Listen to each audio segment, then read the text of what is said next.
आइए बच्चों, galvanic cell की फंक्शनिंग समझने के बाद हम ये समझते हैं कि गैल्वेनिक सेल को रिप्रेजेंट कैसे करेंगे। हाँ। सर, एक बड़ी दिक्कत यह है कि बार बार इतना बड़ा डिब्बा लेफ्ट में, इतना बड़ा डिब्बा राइट में बनाने में समय जाएगा और जगह भी जाएगी। सॉल्ट ब्रिज अलग और बनाना है, सॉल्ट ब्रिज और बनाना, स्पेस जाएगा और टाइम जाएगा। हाँ। तो हम बेसिकली एक ऐसा मैकेनिज्म चाहते हैं, एक ऐसा रिप्रेजेंटेशन चाहते हैं जिससे वो चीज बनानी ना पड़े, लेकिन कुछ उस रिप्रेजेंटेशन को देख के पूरी फंक्शनिंग समझ में आ जाए। हाँ। कि कौन एनोड है, कौन कैथोड है, कहां क्या हो रहा है और क्या क्या स्पीशीज इन्वॉल्व है। ठीक है ना। तो बेसिकली हम वो पूरा पिक्चर बनाए बिना एक ऐसा रिप्रेजेंटेशन चाहते हैं जो कि पूरे सेल को हमें अच्छे से फंक्शनिंग बता दे। ठीक है। तो कैसे करते हैं, उसके लिए कुछ सेट ऑफ रूल्स हैं which are led by IUPAC. ठीक है। आईयूपीएसी वो बॉडी है जो इस तरह के रूल्स को फ्रेम करती है, इंटरनेशनल अथॉरिटी है, international union of pure and applied chemistry. तो उसने नियम बना रखे हैं। कई बार बच्चे कहते हैं सर आप ये कैसे लिखोगे। हाँ। तो ये हम लोग के दिए हुए नहीं है। बिल्कुल। Anode is written on the LHS, मतलब left hand side, and cathode on the right hand side. We denote salt bridge by two vertical parallel lines. ये जो दो वर्टिकल पैरेलल लाइंस ऐसे बना रखी ना, तो अगर ये कहीं पे बना हुआ है तो basically this is a salt bridge. If used in between anode and cathode, अगर सॉल्ट ब्रिज यूज हो रहा है तब आप ये दो इस तरह की वर्टिकल पैरेलल लाइंस बनाते हैं विच डिनोट सॉल्ट ब्रिज। जैसा कि सर आपने बताया था कि कभी कभी ऐसे भी इलेक्ट्रोड्स होते हैं, सेल्स होते हैं जहां सॉल्ट ब्रिज नहीं रिक्वायर्ड होता है, उस केस में इसकी जरूरत नहीं पड़ेगी। ठीक है। एग्जाम्पल देखो, प्लैटिनम सॉलिड। अब बच्चों कई बार क्या होगा कि सर जैसे हम लोगों ने डैनियल सेल में जिंक और कॉपर इलेक्ट्रोड, सही बात है, दोज आर रिएक्टिव इलेक्ट्रोड्स, मतलब वो इलेक्ट्रोड खुद रिएक्शन में पार्टिसिपेट कर रहा है। लेकिन कई बार कुछ ऐसे भी सेल्स होते हैं जहां पे हम ऐसे इलेक्ट्रोड्स लेते हैं जो खुद रिएक्शन में पार्टिसिपेट नहीं करते, वो सिर्फ सरफेस या मीडियम प्रोवाइड कर रहे हैं रिएक्शन के लिए। हाँ। है ना, खुद एक्टिवली पार्टिसिपेट नहीं करते। Those electrodes are called inert electrodes. Inert electrodes. ठीक है। जैसे एक एग्जांपल है प्लैटिनम। प्लैटिनम खुद रिएक्शन में पार्टिसिपेट नहीं करेगा, वो सिर्फ एक माध्यम होगा इलेक्ट्रॉन के इधर से उधर जाने आने का। ठीक है। तो प्लैटिनम सॉलिड लिखा हुआ है, दिस इज एन इलेक्ट्रोड। ठीक है। वर्टिकल सिंगल एरो रिप्रेजेंट्स, आप बोल सकते हो फेज को अलग करने के लिए। जैसे लेफ्ट हैंड साइड पे सॉलिड है बेटा, राइट हैंड साइड पे गैस है, तो अगर फेज अलग करना है तो हम लोग एक वर्टिकल लाइन ऐसे बनाते हैं, या आजकल कहीं पे किन्हीं बुक्स में बेटा कॉमा भी यूज करते हैं। तो दोनों ही रिप्रेजेंटेशन वैलिड है। ये क्या सेपरेट करेगा, फेज को सेपरेट करेगा। तो सॉलिड था इस कारण से एक वर्टिकल लाइन, क्योंकि ये फेज को सेपरेट कर रहा है। दाहिनी तरफ देखो हाइड्रोजन गैस, फिर से फेज चेंज हुआ ना, H प्लस एक्वस आ गया, इधर गैस है, तो दोनों फेज को सेपरेट करने के लिए एक वर्टिकल लाइन। अब सुनिएगा, ये क्या है बेटा, सॉल्ट ब्रिज। लेफ्ट में क्या, एनोड, राइट पे क्या, कैथोड। ये कन्वेंशन है, सॉल्ट के लेफ्ट में एनोड और राइट में कैथोड। चलो एनोड पे क्या होता है, ऑक्सीडेशन। ऑक्सीडेशन किसका हो रहा है, H2 से H प्लस, मतलब लॉस ऑफ इलेक्ट्रॉन हो रहा है, तो हाइड्रोजन का ऑक्सीडेशन हो रहा है। चलो राइट में आते हैं, H प्लस से H2, हाइड्रोजन का ही रिडक्शन, एक्चुअली H प्लस का रिडक्शन हो रहा है। प्लैटिनम यहां पे भी इलेक्ट्रोड है, तो लेफ्ट और राइट दोनों तरफ इनर्ट इलेक्ट्रोड लिया गया है, और वो कौन सा इलेक्ट्रोड है बेटा, प्लैटिनम है। डैनियल सेल का रिप्रेजेंटेशन जो हम लोगों ने अभी देखा। अब यहां पे कोई प्लैटिनम नहीं है, यहां पे तो रिएक्टिव इलेक्ट्रोड है, तो जिंक सॉलिड है, तो इधर एक्वस है, तो एक वर्टिकल लाइन फेज को डिफरेंशिएट करने के लिए। सॉलिड से जिंक प्लस 2 गया, ऑक्सीडेशन हुआ, इधर क्या हो रहा है, रिडक्शन। ये क्या है, सॉल्ट ब्रिज। तो this is anode, this is cathode. Left में एनोड, राइट में cathode. H2 plus Cu plus 2H plus plus Cu, ये एक सेल रिएक्शन है। अब इसमें बच्चों हमें इसको रिप्रेजेंट करना है, तो सबसे पहले आइडेंटिफाई करो कि ऑक्सीडेशन किसका हो रहा है, क्योंकि ऑक्सीडेशन होता है एनोड पे, उसको लेफ्ट पे रखना है। ठीक है। और रिडक्शन वाले को राइट पे रखना है। तो ऑक्सीडेशन देखो, H2 से H प्लस, H2 से H plus, this is loss of electron oxidation, increase in oxidation number. और Cu प्लस 2 से Cu रिडक्शन। इसका मतलब Cu प्लस 2 और Cu को सॉल्ट ब्रिज के राइट में। तो सबसे पहले हमने सॉल्ट ब्रिज बनाया, राइट में Cu प्लस 2 से Cu वाला इलेक्ट्रोड है, और लेफ्ट में बेटा क्या है, H2 से H प्लस ऑक्सीडेशन वाला। लेकिन यहां पे प्लैटिनम, यहां पे एक्चुअली हाइड्रोजन इलेक्ट्रोड हम लोग आगे पढ़ेंगे। हाइड्रोजन इलेक्ट्रोड में प्लैटिनम सरफेस, अब गैस है ना, तो गैस के तो सरफेस हमें चाहिए जहां इलेक्ट्रॉन्स का मूवमेंट हो सके, सही बात, रिएक्शन हो सके। अब ये गैस के सरफेस को कैसे बेसिकली चाहते हैं गैस को पकड़ना। हाँ, अब पकड़ें कैसे गैस को? तो बेसिकली सरफेस पे एड्सॉर्ब कराते हैं। हाँ। प्लैटिनम के सरफेस पे वो गैस क्या होती है, सरफेस पे एड्सॉर्ब हो जाती है। अब वही गैस का फिर रिएक्शन होता है, एड्सॉर्प्शन में भी हम लोग ये पढ़ेंगे, बिल्कुल जब सरफेस केमिस्ट्री आएगा तो उसमें भी सीखेंगे। तो प्लैटिनम यहाँ पे इनर्ट इलेक्ट्रोड लेते हैं, लेकिन राइट साइड पे प्लैटिनम नहीं है। हाँ। राइट साइड पे तो ये कॉपर खुद ही इलेक्ट्रोड की तरह काम कर रहा है, तो इस तरह से रिप्रेजेंट करते हैं। सर मतलब कभी भी गैस अगर आए तो ये यूजुअली प्रेफर्ड होता है कि हम एक ऐसा इलेक्ट्रोड रिएक्ट ना करें। हाँ बिल्कुल, इनर्ट इलेक्ट्रोड मिलेगा। हाँ ठीक है। Example, right cell reaction for the following cells. हमें सेल गिवन है, अब सेल को देख के सेल रिएक्शन लिखनी है।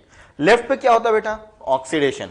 तो मेरा ये सजेशन है कि दो हाफ रिएक्शन लिख के इस तरह से ऐड करो कि इलेक्ट्रॉन्स कैंसिल हो जाए। लेफ्ट पे हो रहा है ऑक्सीडेशन, किसका हो रहा है, सिल्वर से सिल्वर प्लस, तो oxidation half reaction is Ag2Ag plus electron. और राइट साइड में रिडक्शन हो रहा है Cu+2 का, +2 इलेक्ट्रॉन क्या मिलेगा, Cu मिलेगा। अब हमें इस तरह से ऐड करना है कि इलेक्ट्रॉन्स कैंसिल हो। तो दो ऑप्शंस हैं, या तो आप पहली रिएक्शन को 2 से मल्टीप्लाई कर दो, या दूसरी रिएक्शन को हाफ से मल्टीप्लाई कर दो। दोनों तरह से बैलेंस हो सकता है। ठीक है। तो मुझे पहला वाला ऑप्शन बेटर है कि 2 से मल्टीप्लाई कर देते हैं। अब बेटा ये 2 इलेक्ट्रॉन, ये 2 इलेक्ट्रॉन लेफ्ट और राइट में कैंसिल हो गया। ठीक है। तो net reaction this is 2Ag plus Cu+2 is equal to 2Ag plus Cu। ये एक्वस है, ये सॉलिड है, ये एक्वस है, ये एक्वस है और ये सॉलिड है। वो आप एडजस्ट कर लीजिएगा। ठीक है, आप समझ में आया आपको नेट रिएक्शन कैसे लिखनी है। फाइनल नेट रिएक्शन में electrons should not appear because this is a redox reaction. और रिडॉक्स का कॉन्सेप्ट भूलेंगे नहीं। हाँ। ये नहीं कि उस चैप्टर का कॉन्सेप्ट उसी चैप्टर में लगाएंगे, राइट। आगे कंटिन्यू करना है। अगला, अब बेटा प्लैटिनम मिला। हाँ। प्लैटिनम, इसका मतलब प्लैटिनम यहां पे आएगा नहीं नेट रिएक्शन में, सही बात है। वो एक इनर्ट इलेक्ट्रोड है। Fe+2 से Fe+3, so this is oxidation. Fe+2 से Fe+3, चलिए लिख देते हैं oxidation with the loss of 1 electron. ये आपने बताया भी था सर कि कई बार कॉमा से भी रिप्रेजेंट करता है। हाँ, ये कॉमा और एक तरह से वो सिंगल डंडी जो होती है, कन्वर्जन बताने के लिए बस अलग अलग वो। अब MnO4- से Mn+2 और H+ मतलब मीडियम इज एसिडिक। हाँ सर, ये आपने बताया था रिडॉक्स में +7 से +2 में जाता है, सम कॉमन ऑक्सीडाइजिंग एजेंट। सही बात है। एसिडिक मीडियम में आपने बताया था कि KMnO4 या MnO4- +7 से +2 में जाता है। बिल्कुल। तो एक्चुअली यहां H+ रिएक्शन में पार्टिसिपेट नहीं कर रहा। हाँ। इसका रोल है कि ये मीडियम को एसिडिक रख रहा है। H+ होने का मतलब एसिडिक मीडियम। रिडक्शन रिएक्शन लिखते हैं बेटा, रिडक्शन हो रहा है MnO4- का, और MnO4- किस में चेंज हो रहा है, Mn+2 में। रिडक्शन मतलब गेन ऑफ इलेक्ट्रॉन। तो कितने इलेक्ट्रॉन्स का गेन होगा, अब यहां पे मैंगनीज है +7 में, तो 5 इलेक्ट्रॉन्स का क्या है, गेन है। 5 इलेक्ट्रॉन्स का गेन है। लेकिन बेटा दूसरी वाली रिएक्शन बैलेंस नहीं है। हाँ। तो हम एक काम करेंगे, सबसे पहले दूसरी वाली रिएक्शन को बैलेंस कर लेते हैं। कौन से कॉन्सेप्ट को यूज करके, जो रिडॉक्स में पढ़ा था, आयन इलेक्ट्रॉन वाला। ठीक है, उसको चलो सबसे पहले मैंगनीज बैलेंस्ड है। ठीक है, ऑक्सीजन कितने हैं, 4 ऑक्सीजन है। दाहिनी तरफ कुछ भी नहीं है, इसका मतलब हमें 4H2O यूज करना पड़ेगा ताकि ऑक्सीजन बैलेंस हो जाए। हाइड्रोजन बैलेंस करने के लिए बेटा H+। ठीक है, लेफ्ट हैंड साइड पे कोई हाइड्रोजन नहीं है, राइट हैंड साइड पे 8 हाइड्रोजन है। तो एक काम करेंगे, लेफ्ट हैंड साइड पे 8H+ ऐड कर देंगे। तो मैं क्या करने वाला हूं, लेफ्ट हैंड साइड पे 8H+ ऐड करने वाला हूं। इस तरह से चार्ज अपने आप बैलेंस हो गया होगा। ठीक है, दाहिनी तरफ +2 चार्ज है और बाईं तरफ है +8 -6 +2 है ना, लेफ्ट राइट में चार्ज बैलेंस। अब हमें इन दोनों हाफ रिएक्शन को इस तरह से ऐड करना है कि इलेक्ट्रॉन्स कैंसिल आउट हो जाएं। 5 से मल्टीप्लाई कर देते हैं। तो पहली वाली रिएक्शन को 5 से मल्टीप्लाई करके ऐड कर देते हैं। तो नेट रिएक्शन क्या होगी बेटा, नेट रिएक्शन होगी 5Fe+2 plus MnO4- plus 8H+ is equal to 5Fe+3 plus Mn+2 plus 4H2O। This is the overall redox reaction that occurs in this particular cell. Sir ये एक तरह से रिडॉक्स का ही question होगा। हाँ सर, बस ये आइडेंटिफाई करना था कि किसका ऑक्सीडेशन और किसका रिडक्शन हो रहा था। ठीक है, अब write cell reaction of the following cell. अब फिर से वही चीज है, अब क्या करना है, जल्दी जल्दी। एनोड इधर लेफ्ट साइड पे हमेशा क्या होगा? Oxidation.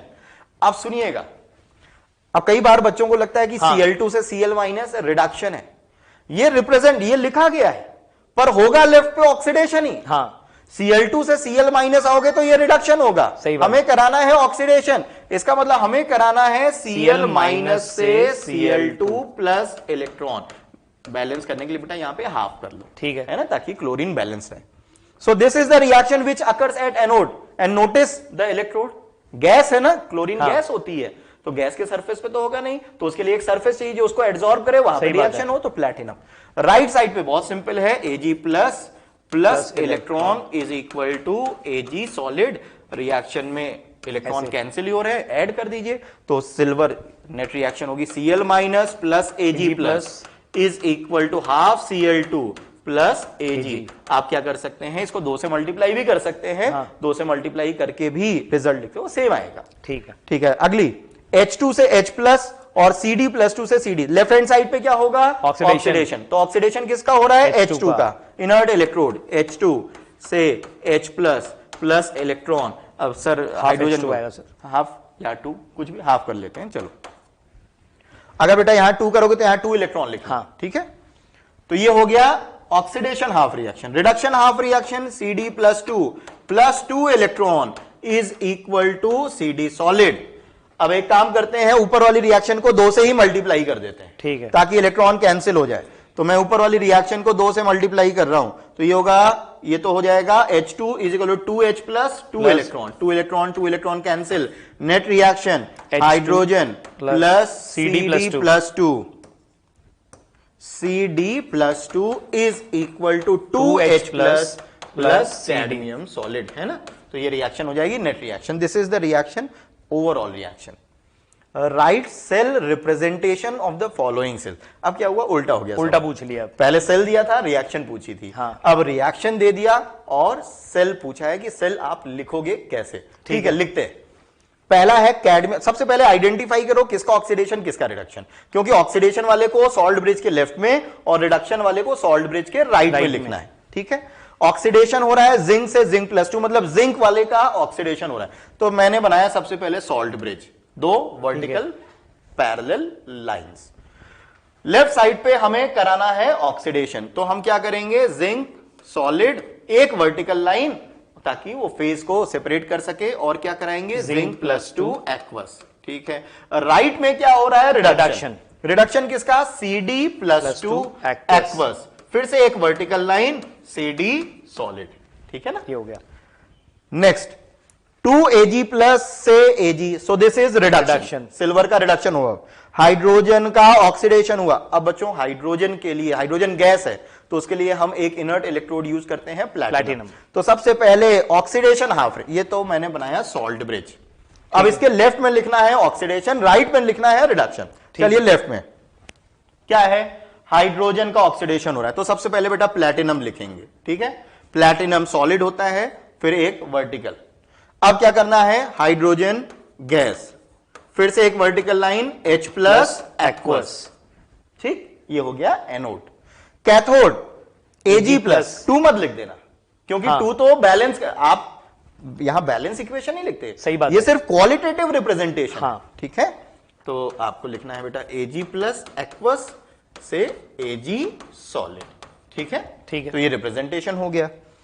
Next Cr2O7 minus 2 plus 14, ये भी एक बड़ी सी रिडॉक्स रिएक्शन है। सबसे पहले ये आइडेंटिफाई करो कि कौन ऑक्सीडाइज और कौन रिड्यूस हो रहा है।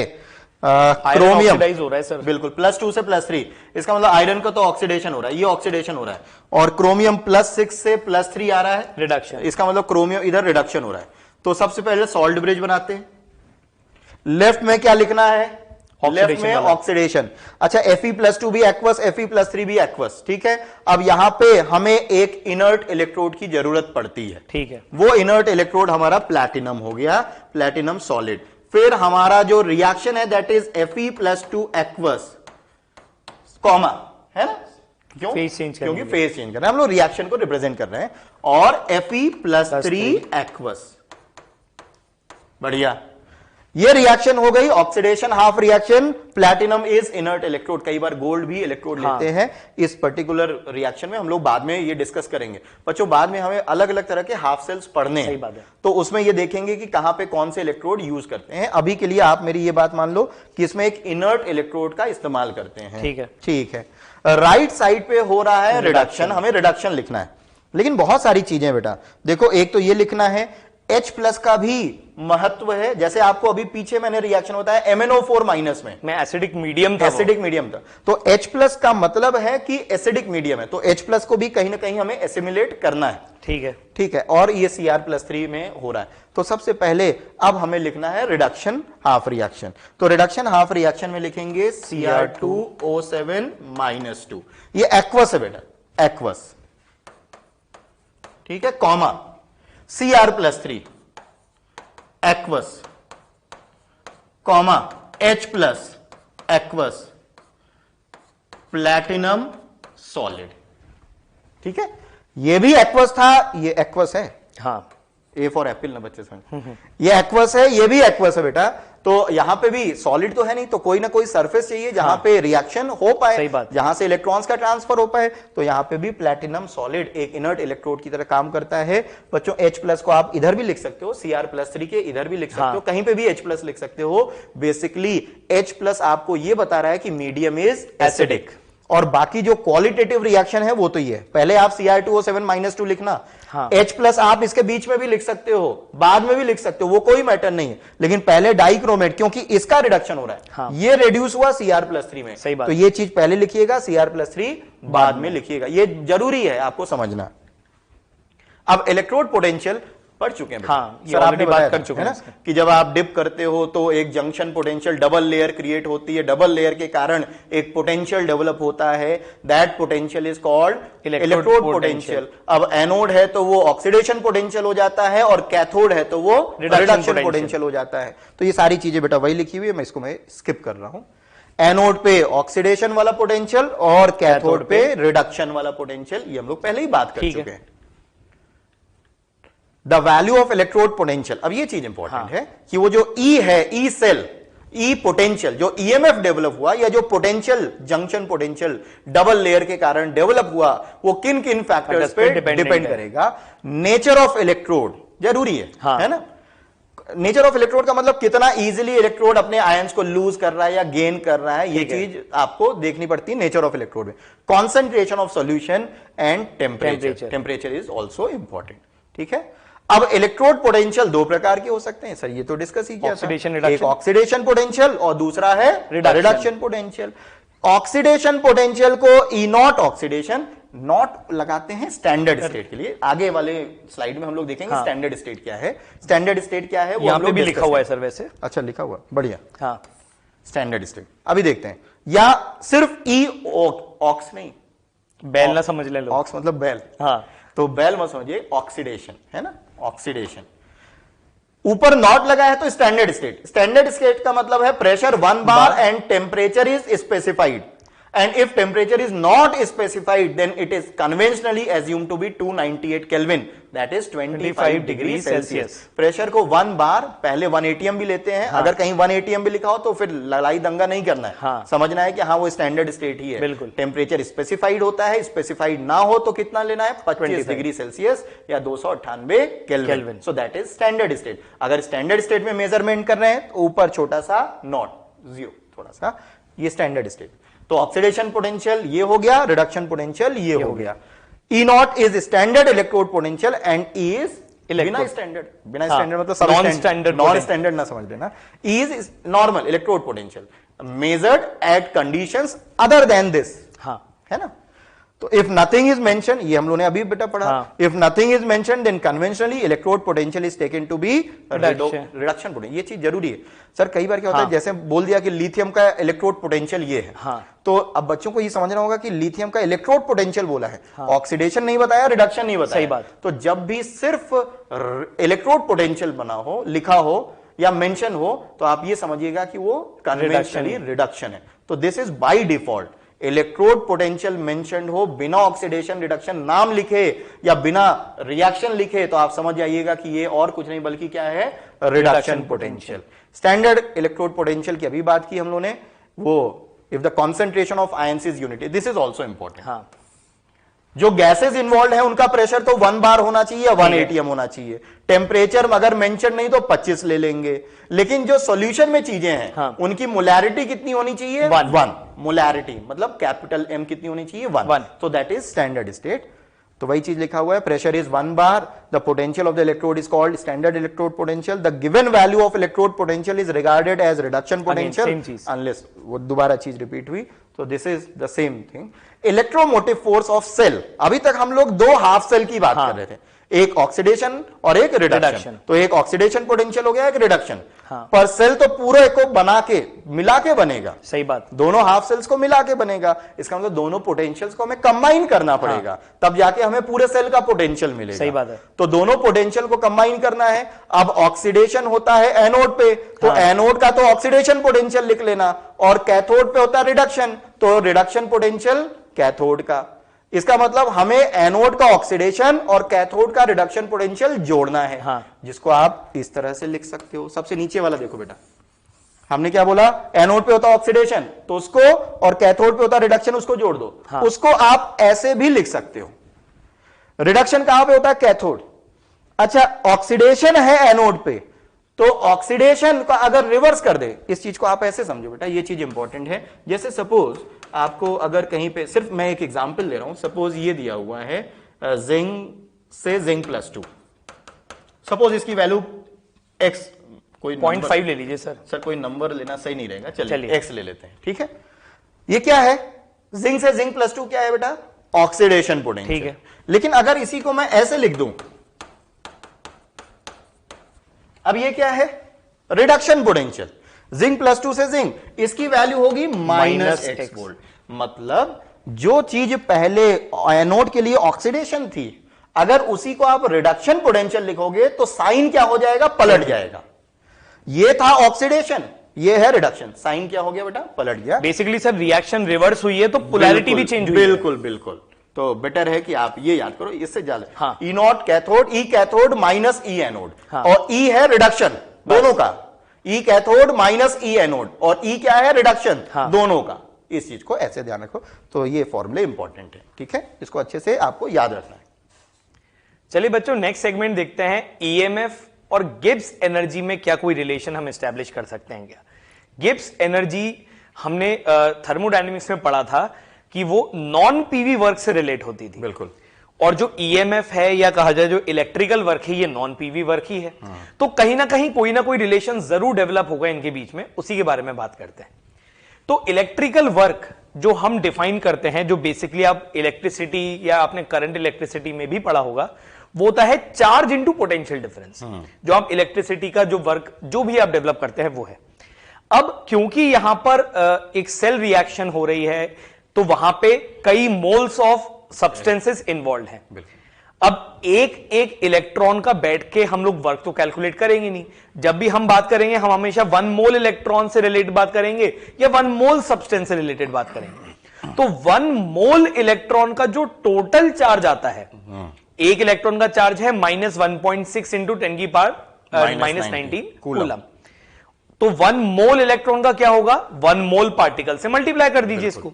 तो वो जो चार्ज आता है उसका जो मैग्नीट्यूड है वो आता है 96500 कूलम। इसको 1 फैराडे, इसको 1 फैराडे कहा जाता है। ये आपको दिमाग में रखना है कि जो 1 फैराडे है, ये जो चार्ज है ये है 1 मोल इलेक्ट्रॉन्स का चार्ज कूलम्स में, ठीक। अब चार्ज इनटू पोटेंशियल डिफरेंस की बात करी थी हमने इलेक्ट्रिकल वर्क में। मान लेते हैं n mole of electrons involve है, बिल्कुल, या n मोल के करस्पॉन्डिंग जो भी चार्ज है उतना चार्ज इन्वॉल्व है। 1 मोल इलेक्ट्रॉन का चार्ज कितना है, 96500। तो 1 मोल का अगर ये चार्ज है तो n मोल्स का कितना होगा, n इंटू f। तो ये जो टर्म है, ये टर्म तो हो गई मेरी चार्ज माइनस, क्यों, क्योंकि इलेक्ट्रॉन्स के बारे में बात हो रही है। और E नॉट क्या है, पोटेंशियल डिफरेंस, हमने बात करी थी। स्टैंडर्ड इलेक्ट्रोड पोटेंशियल क्या था, वो जो इलेक्ट्रिकल डबल लेयर बनी थी, उस इलेक्ट्रोड का जो एक पोटेंशियल डेवलप हुआ था, उसी को हमने क्या कहा था, ई नॉट या ईएमएफ ऑफ अ सेल या सेल वोल्टेज भी, सॉरी इलेक्ट्रोड वोल्टेज जो भी उसका कहलाएगा। तो ये जो टर्म है, ये टर्म क्या हो गया? पोटेंशियल वोल्टेज वाला हो गया, है ना, पोटेंशियल, ये टर्म हो गया। क्लियर है चीज? तो चार्ज इंटू पोटेंशियल ही मुझे क्या देगा? Work, electrical work. तो ये स्टैंडर्ड कंडीशंस में हम लोग यूजुअली करते हैं। एन है यहां पर number of moles of electrons, जितने भी टोटल इन्वॉल्व हुए होंगे in the balanced chemical equation. जैसे कि मान लेते एक बैलेंस्ड इक्वेशन है, एक पर्टिकुलर इक्वेशन है, उसमें 2 इलेक्ट्रॉन का चेंज आता है लेट से। अगर मैं बेसिक अपना स्टैंडर्ड डैनियल सेल वाला केस लूं तो उसमें 2 इलेक्ट्रॉन्स का चेंज आता है, तो वो 2 मोल इलेक्ट्रॉन से रिप्रेजेंट होगा। क्योंकि जब हम रिएक्शन पढ़ेंगे तो क्या बोलेंगे? 1 mole zinc has oxidized to 1 mole Zn+2। बिल्कुल। तो जो इलेक्ट्रॉन्स इन्वॉल्व होंगे वो 2 मोल इलेक्ट्रॉन्स इन्वॉल्व होंगे। तो यहां पर करस्पॉन्डिंगली n की जगह 2 आ जाएगा, यहां पे f आ जाएगा, और ई नॉट सेल की जो भी वैल्यू होगी वो आ जाएगी। तो हमें इलेक्ट्रिकल वर्क मिल जाएगा उस इलेक्ट्रोड का। इसी तरह हम कैथोड वाले केस में भी लिखते हैं और उसके अकॉर्डिंग इसको कैलकुलेट करते हैं। 1F is 1 Faraday which is charge on 1 mole of electron, जिसके बारे में हम ऑलरेडी बात कर चुके हैं। अब डेल्टा जी नॉट हमने थर्मोडायनेमिक्स में पढ़ा है, at constant pressure and temperature ये मैक्सिमम नॉन पीवी वर्क देता था। ये हमने अच्छे से पढ़ा था, पूरा एस्टैब्लिश किया था ये रिजल्ट, ठीक है। और जो इलेक्ट्रिकल वर्क है वही हमारा नॉन पीवी वर्क है। और इलेक्ट्रिकल वर्क अभी हमने देखा -NFE naught, that means standard condition पे delta G naught will be equal to -NFE naught. और अगर नॉन स्टैंडर्ड कंडीशंस हैं तो नॉट नॉट हटा देंगे दोनों जगह से, तो डेल्टा जी हो जाएगा -NF into E cell. This relation is very very important. सिर्फ इस रिलेशन अलोन से हम एक बहुत ही इंपॉर्टेंट रिजल्ट पे आएंगे आगे आएगा कुछ आने वाले फ्यूचर लेक्चर्स में। लेकिन उस रिजल्ट पर इतने क्वेश्चंस पूछे जा चुके हैं कि उनका शायद सा नंबर काउंट करना भी मुश्किल है। बहुत ही इंपॉर्टेंट रिलेशन है ये हमें दिमाग में रखना है कि मैक्सिमम नॉन पीवी वर्क है ये, और वही किसके बराबर है? Delta G not. ठीक है भाई।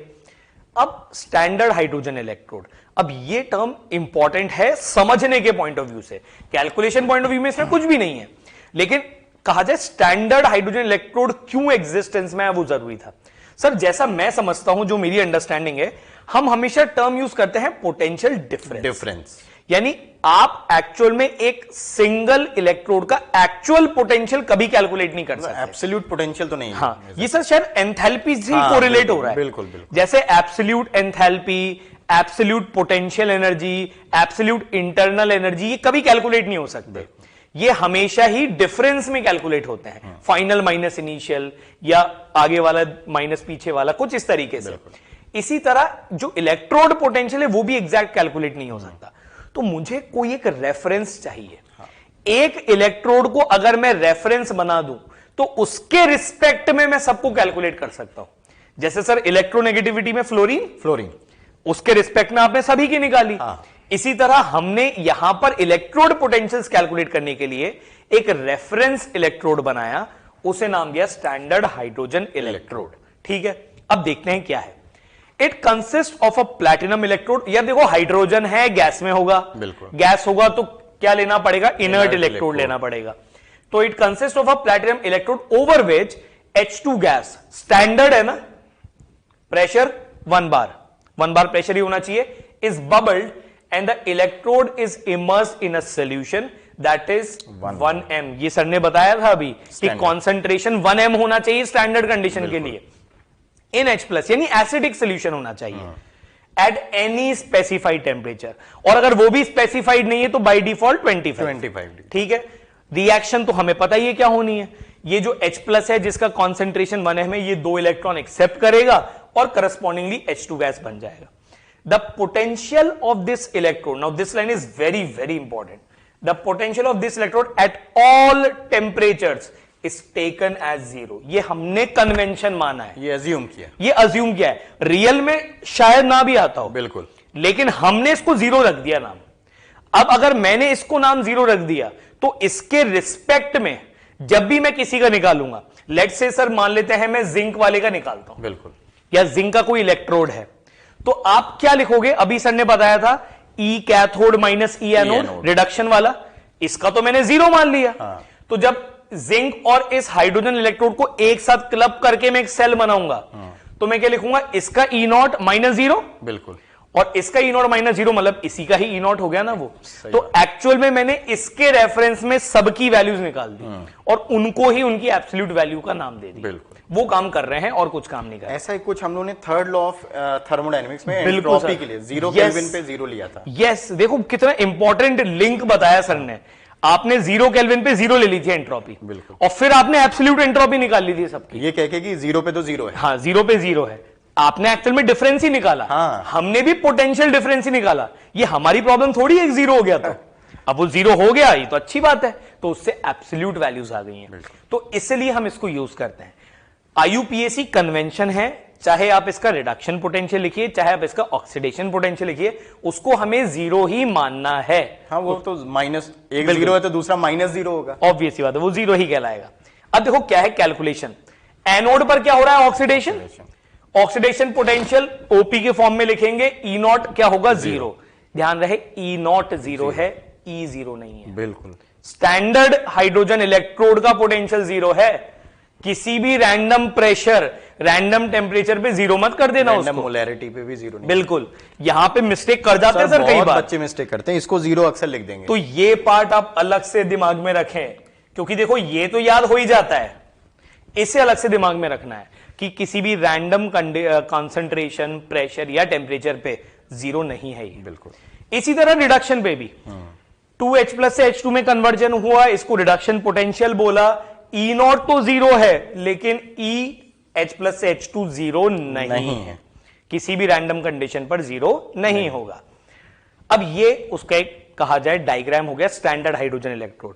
देखो इसमें सॉल्ट ब्रिज की जरूरत नहीं है, एक ही कंटेनर है, उसी के अंदर ऑक्सीडेशन, उसी में रिडक्शन हो रहा है। सिचुएशन क्या है, एक प्लैटिनम वायर ले लिया, उसमें H2 गैस बबल करी, तो हुआ क्या होगा, ये जो H2 गैस है वो इसकी सरफेस पर एब्जॉर्ब हो गई होगी। अब यहां पे एक एसिडिक सोल्यूशन है, वो H2 गैस जब यहां आई होगी तो वो खुद H प्लस में गया होगा, और यहां से जो H प्लस है वो वापस गैस में कन्वर्ट हुआ होगा। तो ये प्रोसेस कंटिन्यूसली चलता ही रहता है। यहां पे ऐसे भी बोल सकते हैं कि एक तरह से ये हाफ सेल हो गया। हाँ, तो हाइड्रोजन आ रहा है, तो अगर वो H प्लस में कन्वर्ट हो रहा है तो ऑक्सीडेशन, हाँ, और अगर H प्लस इस पे कन्वर्ट होगा तो रिडक्शन। तो वही चीज, वही मतलब तो, इसको ऑक्सीडेशन हाफ सेल की तरह भी यूज इसको दोनों ही आप हर तरीके से बोल सकते हो। हाँ, ये ऑक्सीडेशन वाला पार्ट भी हो गया, ये रिडक्शन वाला पार्ट भी हो सकता है। अगर इसका यहां से यहां कन्वर्जन हुआ तो ये हो गया हमारा H प्लस से H2 रिडक्शन, और अगर H2 से H प्लस हुआ तो ये हमारा क्या हो गया, ऑक्सीडेशन। ये हो गया एक रिप्रेजेंटेशन। मतलब अगर सिर्फ ये बना हो तो ये देख के ये बता सकते ऑक्सीडेशन है कि रिडक्शन। हाँ, बिल्कुल, नीचे रिएक्शन लिखनी पड़ेगी। यस, अगर यहां पे H प्लस से H2 लिखा है तो हम इसको क्या बोलेंगे, रिडक्शन, और H2 से H प्लस लिखा है तो क्या बोलेंगे, ऑक्सीडेशन। तो to calculate standard potential of any other electrode, this cell is coupled with standard hydrogen electrode. सही बात है। And its potential is measured that gives the value of electrode potential of that electrode. Example के लिए मान लेते हैं zinc electrode ले लिया और कैथोड पर ले लिया स्टैंडर्ड हाइड्रोजन इलेक्ट्रोड, तो जो मेरा सेल होगा वो क्या होगा, जिंक इलेक्ट्रोड होगा, जिंक का ऑक्सीडेशन होगा, तो बाय डिफॉल्ट इसका रिडक्शन लेना पड़ेगा। ये मेरा सेल रिएक्शन होगा। क्लियर ये चीज, जिंक से जिंक प्लस 2 जा रहा है, यहां पे H प्लस से H2 में कन्वर्जन हो रहा है, प्लैटिनम का इलेक्ट्रोड लिया, तो अगर मैं E नॉट सेल लिखूंगा तो क्या आएगा, E नॉट H प्लस से H2 minus E not Zn2 plus से Zn। अब ये तो 0 है, तो इसकी वैल्यू क्या गई, माइनस 0.76। वही किसका हो गया, जिंक वाले इलेक्ट्रोड का, क्योंकि इसका तो 0 ही लिखा। बिल्कुल। इसी तरह E नॉट Zn प्लस 2 से Zn हो गया माइनस 0.76, ये स्टैंडर्ड रिडक्शन पोटेंशियल है। और ऑक्सीडेशन लिखना होगा तो इसका रिवर्स कर देंगे, तो यही वैल्यू प्लस में आ जाएगी, ये हो गया स्टैंडर्ड ऑक्सीडेशन पोटेंशियल। ये ध्यान रहे स्टैंडर्ड की ही बात है, अगर स्टैंडर्ड नहीं होगा तो फिर ये काम नहीं करेंगे, फिर उसको 0 नहीं लेना है हमें।